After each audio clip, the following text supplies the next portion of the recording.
Okay, welcome back. I have just flipped the pork chops. You can start to see that they're a little bit brown now on the side that was cooking.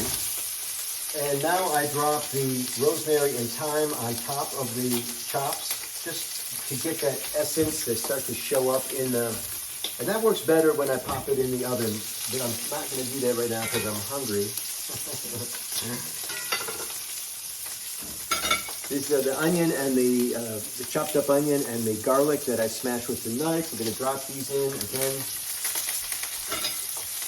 They've got to be in the pan for a period of time, so I'm not going to leave them on the meat. I need them in the pan in a little bit of the oil so that they can break down and do their thing. I don't necessarily want the rosemary and thyme in the pan itself on the bottom of the pan because they'll burn there. String goes back on top. And we're waiting another few minutes now for the bottom part of the pan, the bottom part of the chop to brown, the garlic and the onion to work a little bit, and then we'll be ready.